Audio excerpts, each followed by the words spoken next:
नमस्कार दोस्तों, हमारे यूट्यूब चैनल एग्जाम लर्नर में आपका स्वागत है। दोस्तों, आज के इस वीडियो में हम लोग उत्तर प्रदेश लोक सेवा आयोग यानी कि यूपीपीएससी द्वारा आयोजित गवर्नमेंट इंटर कॉलेज जीआईसी प्रयोक्ता के लिए सामान्य अध्ययन पेपर का प्रैक्टिस सेट 40 हल करेंगे। इसके पहले हम 39 प्रैक्टिस सेट हल करा चुके हैं। तो जो लोग नहीं देखे हैं, चैनल के प्लेलिस्ट में जाके आप वहाँ से सभी वीडियो को देख सकते हैं। तो वीडियो को लाइक शेयर कर दीजिएगा। चैनल पर पहली बार आए हैं तो चैनल को सब्सक्राइब कर लीजिएगा, साथ में बेल आइकन को प्रेस कर लीजिएगा, जिससे आने वाले अगले वीडियो का नोटिफिकेशन आपको पहले मिलता रहे। पीडीएफ इसका हमारे टेलीग्राम चैनल पर मिल जाएगा। नीचे डिस्क्रिप्शन में टेलीग्राम का लिंक दे दिया गया है, वहाँ से ज्वाइन करके आप पीडीएफ भी डाउनलोड कर सकते हैं।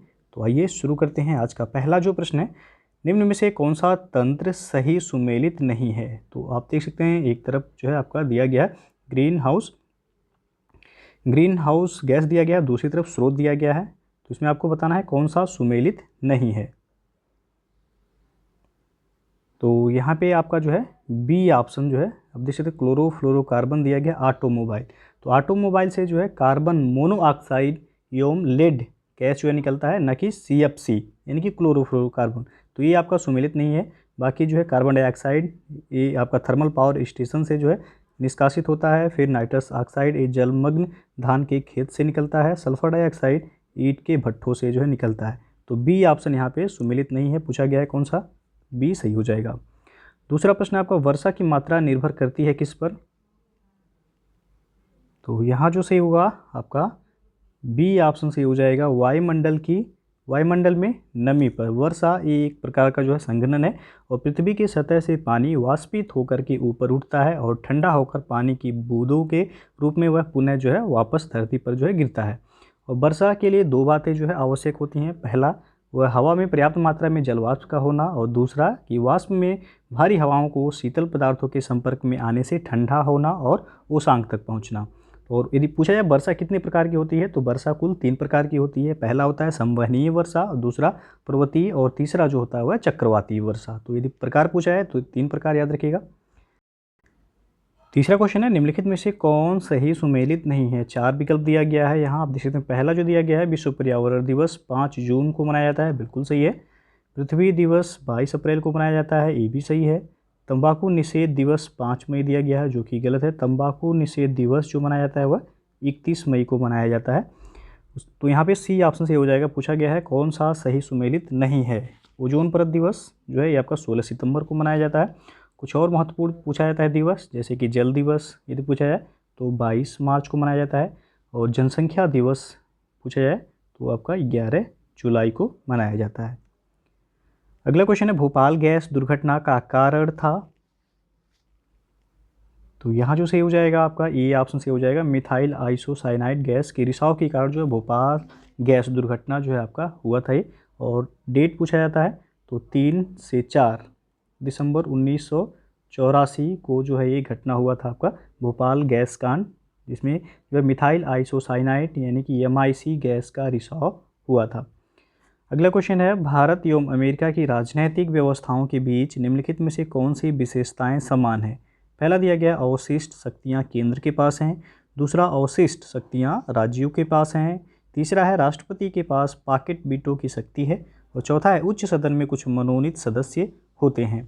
तो कोड के माध्यम से बताना है यहाँ पे कौन सा ऑप्शन सही होगा। तो यहाँ सही हो जाएगा आपका ये ऑप्शन सही होगा। केवल 3 दिया गया कि राष्ट्रपति के पास पॉकेट वीटो की शक्ति होती है। अमेरिका में अवशिष्ट शक्तियाँ वह राज्यों को प्रदान की गई हैं, जबकि भारत में संघ को यह प्रदान की गई है शक्ति। और अमेरिकी उच्च सदन में कोई मनोनीत सदस्य नहीं होता है, अपितु प्रत्येक राज्य के केवल 2 प्रतिनिधि होते हैं। तो यहाँ सही होगा केवल 3 यानी कि ये ऑप्शन सही हो जाएगा। छठवां प्रश्न है, राज्यसभा का सर्वप्रथम गठन किस वर्ष में हुआ था। तो यह हुआ था 1952 ईस्वी में। सी विकल्प सही हो जाएगा यहाँ पे। भारतीय संविधान के प्रवर्तन के बाद काउंसिल ऑफ स्टेट्स यानी कि राज्यसभा का गठन वह 3 अप्रैल 1952 को किया गया था। और इसकी पहली बैठक हुई थी वह 13 मई 1952 को हुई थी। अगला प्रश्न है, अब निम्नलिखित में से कौन अंतर्राज्यीय परिषद गठन करने के लिए अधिकृत है। तो यहाँ बी ऑप्शन से हो जाएगा, राष्ट्रपति। अंतर्राज्यीय परिषद का गठन करने की स्वीकृति वह राष्ट्रपति द्वारा दी जाती है। और भारत के संविधान के अनुच्छेद 263 के तहत अंतर्राज्यीय परिषद के गठन की व्यवस्था की गई है। तो यदि अनुच्छेद पूछा जाएगा तो अनुच्छेद 263। और 8वां प्रश्न है, निम्नलिखित में से कौन सरकारीय आयोग का सदस्य था? तो ऑप्शन यहाँ पे सी सही हो जाएगा, डॉक्टर एस.आर. सेन। 1983 में केंद्र सरकार ने जो है उच्चतम न्यायालय के सेवानिवृत्त न्यायाधीश आर.एस. सरकारिया की अध्यक्षता में केंद्र राज्य संबंधों पर एक 3 सदस्यीय जो है आयोग का गठन किया गया, और इस आयोग के 2 अन्य सदस्य थे जिनका नाम था वी शिवरमन, और दूसरे जो सदस्य थे वह थे एस.आर. सेन। तो ऑप्शन में दिया गया doctor SR. Sen, C option से हो जाएगा। पूछा जाता है सरकारी आयोग का संबंध जो है किससे है? तो केंद्र राज्य संबंधों से संबंधित है सरकारी आयोग। अगला क्वेश्चन है, नीचे 2 कथन दिए गए हैं। कथन ए है, मानव शरीर सेलुलोज के पाचन में असक्षम है। कारण आर है कि मानव शरीर में स्टार्च अपघटक एंजाइम डायस्टेस विद्यमान रहता है। तो नीचे दिए गए कूट से सही विकल्प का चयन कीजिए। तो यहाँ जो सही होगा सी ऑप्शन जो है सही हो जाएगा। यहाँ ए सत्य है किंतु आर जो है वह आपका असत्य है। सेलुलोज एक प्रकार का फाइबर होता है। मानव शरीर सेलुलोज के पाचन में जो है असक्षम होता है क्योंकि हमारे शरीर में बीटा एसिटल लिंकेज जो कि सेलुलोज में उपस्थित होता है को पचाने वाले एंजाइम नहीं होते हैं। तो केवल जो है यहाँ पे सी ऑप्शन से हो जाए कि ये सत्य है और आर जो है वह असत्य है। 10वां प्रश्न है, फलों के मीठे स्वाद का कारण क्या है? तो यहाँ पे डी ऑप्शन से हो जाएगा, फ्रक्टोज। फलों के मीठे स्वाद का कारण उसमें मौजूद फ्रक्टोज होता है, और फ्रक्टोज को फ्रूट शुगर भी कहते हैं। यह एक जो है कीटोनिक मोनोसैकेराइड होते हैं जो कि पौधों में पाए जाते हैं, और यह पौधों के ग्लूकोज से जुड़कर डाइसैकेराइड सुक्रोज बनाते हैं। तो फलों के मीठे स्वाद का कारण जो है फ्रक्टोज है। डी ऑप्शन सही हो जाएगा यहाँ। 11वां क्वेश्चन है, ब्रिक्स देशों द्वारा कौन सा बैंक चीन में स्थापित किया गया है? तो यहाँ सी विकल्प सही हो जाएगा। आप देख सकते हैं कि न्यू डेवलपमेंट बैंक यानी कि एनडीबी। ब्रिक्स जो है यह विश्व की 5 तेजी से विकसित अर्थव्यवस्था वाले देशों का अंतर्राष्ट्रीय संगठन है। इसके सदस्य देश हैं भारत, ब्राज़ील, रूस, चीन और साउथ अफ्रीका। ब्रिक्स द्वारा न्यू डेवलपमेंट बैंक यानी कि एनडीबी की स्थापना वर्ष 2014 में किया गया था, और इसके प्रथम अध्यक्ष जो थे वह थे केवी कामत। और यदि पूछा जाए ब्रिक्स के द्वारा जो स्थापित है न्यू डेवलपमेंट बैंक, इसका मुख्यालय कहाँ है? तो चीन के संघाई में है। अगला क्वेश्चन है, निम्नलिखित में से किस वर्ष में संयुक्त राष्ट्र संघ ने परम गरीबी की परिभाषा अंगीकृत की थी? तो बी ऑप्शन से हो जाएगा 1995 में। संयुक्त राष्ट्र द्वारा जो है परम गरीबी की परिभाषा को वर्ष 1995 में अंगीकृत किया गया, और परम गरीबी ये मानव जीवन की मूलभूत आवश्यकताओं जैसे कि भोजन, स्वच्छ पेय जल और शौचालय की सुविधा, स्वास्थ्य, आवास, शिक्षा और सूचना के घोर अभाव की स्थिति है। यह केवल आय पर निर्भर नहीं करता बल्कि ये सुविधाओं तक पहुंच जो है महत्वपूर्ण होती है। तो सन पूछा गया है, परम गरीबी की परिभाषा कब अंगीकृत की गई थी? तो 1995। बी ऑप्शन सही हो जाएगा। 13वां प्रश्न है, ऊर्जा गंगा परियोजना के लिए निम्नलिखित में से कौन से कथन सही हैं? पहला दिया गया है यह गैस पाइपलाइन परियोजना है। दूसरा है इसे अक्टूबर 2016 में शुरू किया गया। तीसरा यह ईरान से भारत तक फैली है। तो नीचे दिए गए कूट से सही विकल्प का चयन कीजिए। तो यहाँ पहला और दूसरा जो है केवल सही है, तीसरा गलत है। ऊर्जा गंगा परियोजना की शुरुआत भारत सरकार द्वारा 24 अक्टूबर 2016 को शुरू की गई थी। यह एक गैस पाइपलाइन परियोजना है जिसका उद्देश्य भारत के पूर्वी क्षेत्र में गैस सुलभ करवाना है। यह पाइपलाइन 2050 किलोमीटर लंबी है जो कि जगदीशपुर यानी कि उत्तर प्रदेश को हल्दिया पश्चिम बंगाल से ये जोड़ता है। अगला क्वेश्चन है आपका, भारत सरकार द्वारा शुरू की गई निम्नलिखित योजनाओं को समयानुक्रम यानी कि कालानुक्रम में व्यवस्थित करना है, और नीचे दिए गए कूट से सही विकल्प का चयन करना है। पहला दिया गया सुकन्या समृद्धि योजना, दूसरा है अटल पेंशन योजना, तीसरा है मेक इन इंडिया, और चौथा है प्रधानमंत्री जन धन योजना। तो सबसे पहले सुकन्या समृद्धि योजना की जो शुरुआत हुआ था वह 29 जनवरी 2015 को सुकन्या समृद्धि योजना की शुरुआत हुई थी। अटल पेंशन योजना इसकी शुरुआत हुई थी 9 मई 2015 को, और मेक इन इंडिया की शुरुआत जो हुआ था 25 सितंबर 2014 को इसकी शुरुआत हुई थी, और प्रधानमंत्री जन धन योजना जब शुरू किया गया था ये 28 अगस्त 2014 को शुरू किया गया था। तो कालक्रम के अनुसार व्यवस्थित करना है यहाँ पे। तो सबसे पहले हो जाएगा प्रधानमंत्री जन धन योजना, यानी कि चौथा।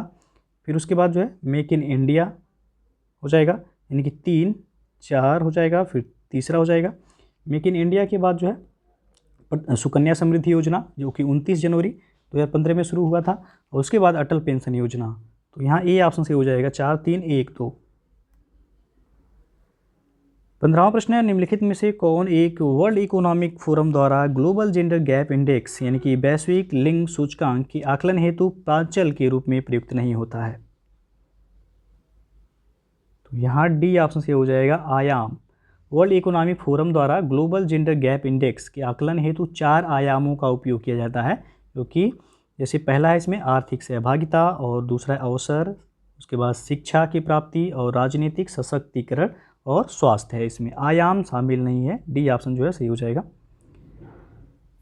16वां क्वेश्चन है, निम्न योजनाओं पर विचार कीजिए तथा उन्हें आरंभ होने के कालक्रमानुसार व्यवस्थित कीजिए।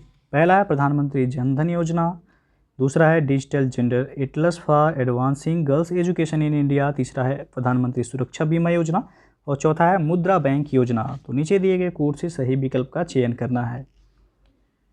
तो पहला जो दिया गया है प्रधानमंत्री जन धन योजना, इसके पहले भी बताया गया है, इसकी शुरुआत जो हुआ था 28 अगस्त 2014 को इसकी शुरुआत हुई थी प्रधानमंत्री जन धन योजना का।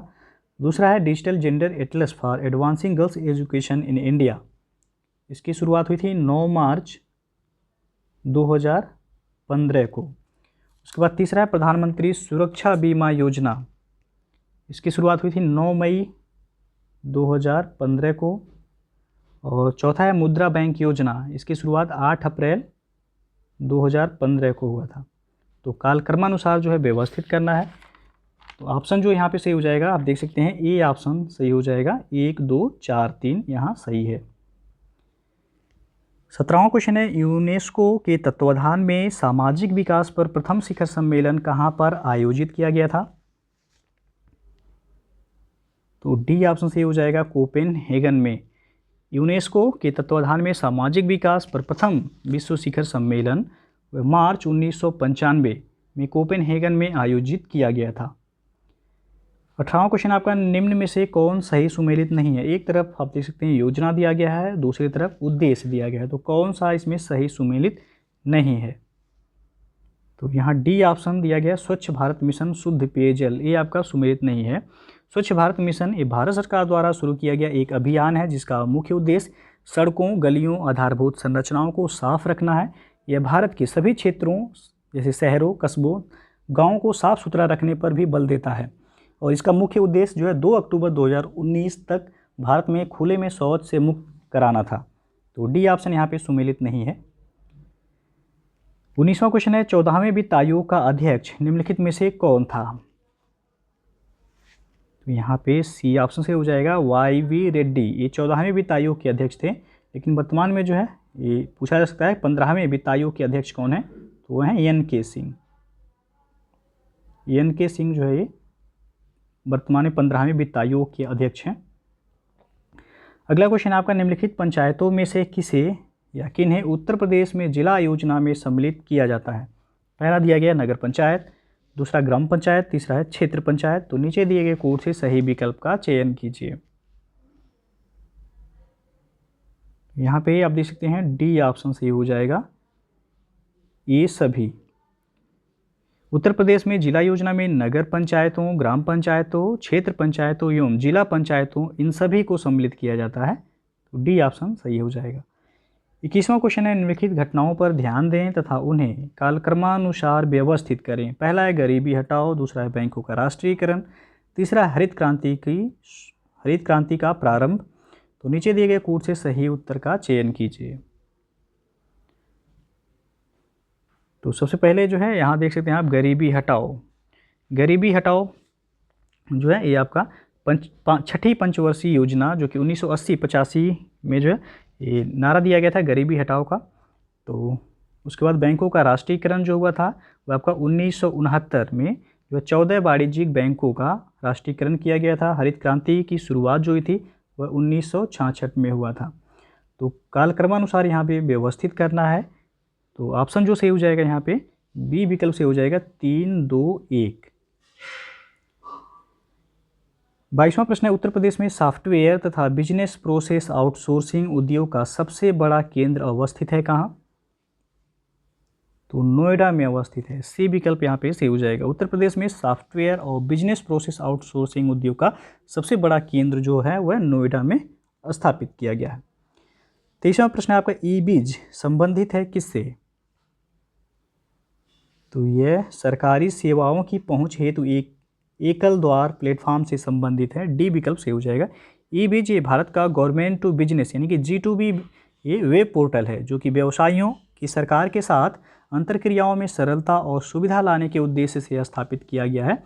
इसे केंद्र सरकार द्वारा प्रारंभिक रूप से 11 सरकारी सेवाओं की ऑनलाइन उपलब्धता के साथ देश में व्यवसाय को सुगम बनाने यानी कि ईज ऑफ डूइंग बिजनेस के उद्देश्य से 18 फरवरी 2015 को शुरू किया गया था। 24वां प्रश्न है, सर्वाधिक जैव विविधता पाई जाती है? तो सी विकल्प से हो जाएगा। उष्णकटिबंधीय वर्षा वनों में। उष्णकटिबंधीय वर्षा वनों में सर्वाधिक जैव विविधता पाई जाती है और उष्णकटिबंधीय वर्षा वन मुख्यतः भूमध्य रेखाओं के आसपास ही विस्तृत हैं और भारत के केरल राज्य में स्थित शांत घाटी में सर्वाधिक जैव विविधता पाई जाती है।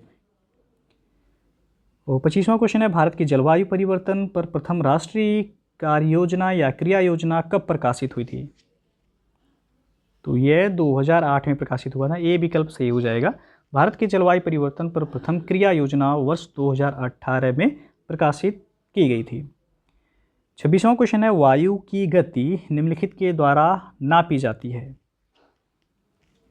तो ये एनीमोमीटर के द्वारा मापा जाता है। बी ऑप्शन सही हो जाएगा। यहाँ पे वायु की गति को मापने वाले साधन को हम एनीमोमीटर कहते हैं। यह एक भात दिग्दर्शन की तरह दिखता है जिसमें 4 कप होते हैं जो कि वायु की गति को मापते हैं और पिंड वेग वायु की गति दिशा बताता है।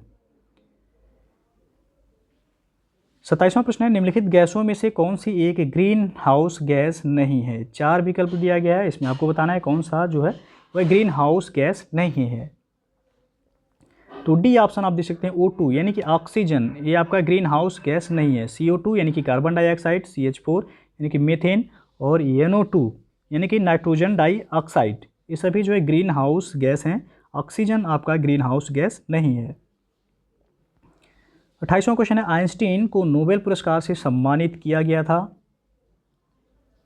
तो ये ऑप्शन सही हो जाएगा। यहाँ पे प्रकाश वैद्युत प्रभाव के लिए इनको 1921 में जो है सैद्धांतिकी भौतिकी विशेष रूप से प्रकाश वैद्युत प्रभाव के नियम की खोज के लिए नोबेल पुरस्कार से सम्मानित किया गया था। सन याद रखिएगा 1921 में।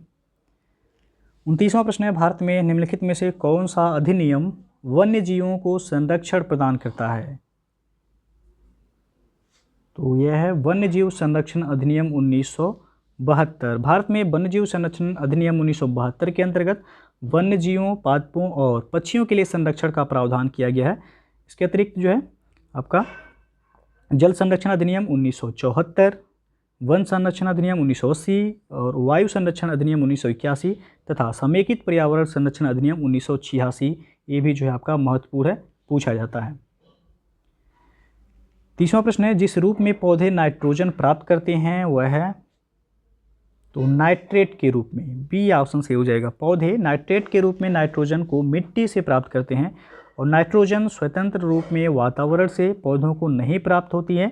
यह नाइट्रोजन स्थिरीकरण द्वारा नाइट्रेट में परिवर्तित होकर पौधों को प्राप्त होती है। 31वां क्वेश्चन है आपका, किसी संक्रिया में यदि, आप देख सकते हैं रीजनिंग का क्वेश्चन है, 41 - 32 55 दिया गया है, 42 - 34 दिया गया 76, 53 - 13 48 दिया गया, तो 33 - 22 क्या होगा? तो आप देख सकते हैं यहाँ पे 4 1 जोड़ेंगे कितना हो जाएगा? 5, 3 2 कितना हो जाएगा? ये भी 5, यानी कि वो पहले को जो है लास्ट में रखा गया है और दूसरे को जो है पहले रखा गया है। इस तरह आप देख सकते हैं 4 2 कितना हो जाएगा? 6 और 3 और 4 कितना हो जाएगा? 7, 76 हो गया। इस तरह 5 और 3 कितना हो जाएगा? 8, इसको हम लास्ट में रखेंगे और 1 और 3 कितना होता है? 4, तो 48 ही हो गया।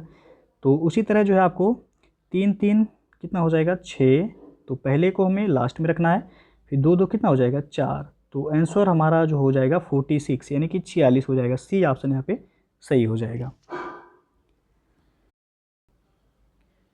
32वां क्वेश्चन आपका, एक पुरुष को अपने पति से परिचित कराते हुए एक स्त्री ने कहा कि उसके भाई के पिता मेरे दादा के इकलौते पुत्र हैं, तो यह स्त्री किस प्रकार उस पुरुष से संबंधित है।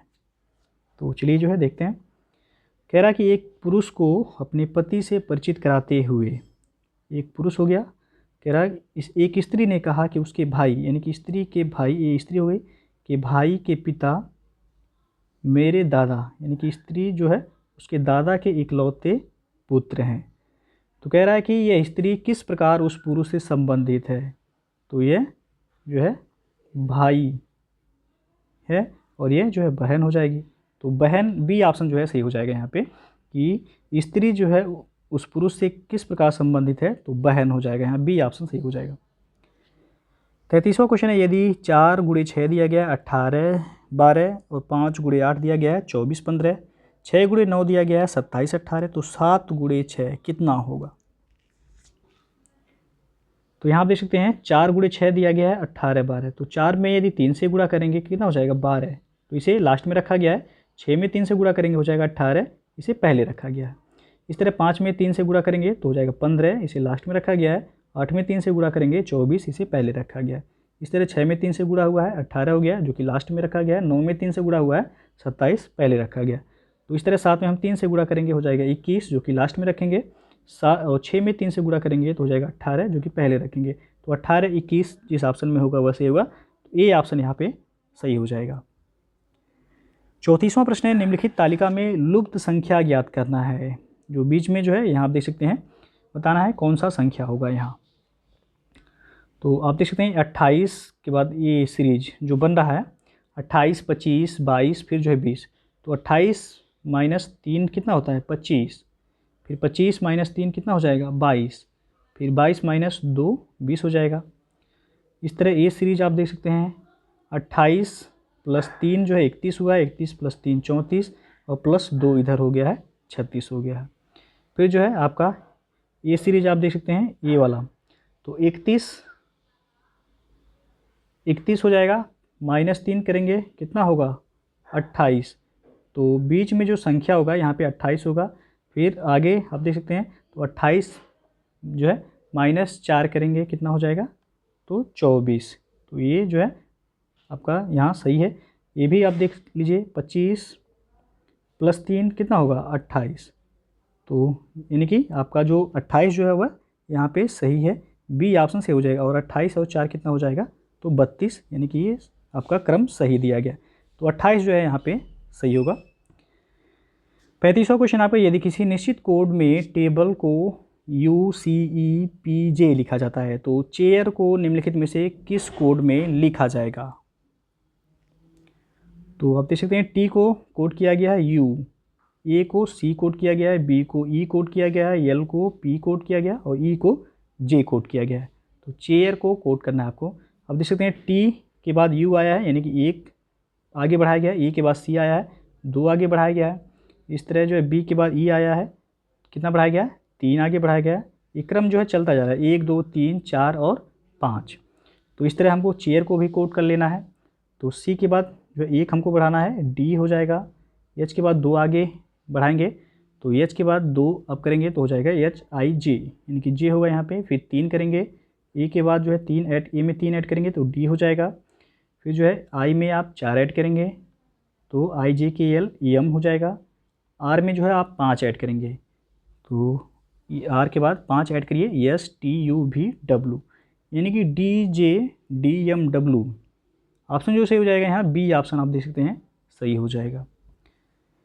तो दोस्तों जो है ये था आपका GIC प्रवक्ता के लिए सामान्य अध्ययन पेपर का 40वां प्रैक्टिस सेट। इसके पहले हम जो है 39 प्रैक्टिस सेट हल करा चुके हैं। तो जो लोग नहीं देखे हैं चैनल के प्लेलिस्ट में जाएगा, आपको वहाँ से सभी वीडियो मिल जाएंगे। तो वीडियो यदि पसंद आया हो तो लाइक शेयर कर दीजिएगा। चैनल को सब्सक्राइब नहीं किए हैं तो चैनल को सब्सक्राइब कर लीजिएगा, साथ में बेल आइकन को प्रेस जरूर कर लीजिएगा, जिससे आने वाले अगले वीडियो का नोटिफिकेशन आपको पहले मिलता रहे। PDF टेलीग्राम चैनल पर मिल जाएगा, नीचे डिस्क्रिप्शन में टेलीग्राम का लिंक दे दिया गया, वहाँ से ज्वाइन करके आप PDF भी डाउनलोड कर सकते हैं। तो वीडियो को पूरा देखने के लिए बहुत बहुत धन्यवाद।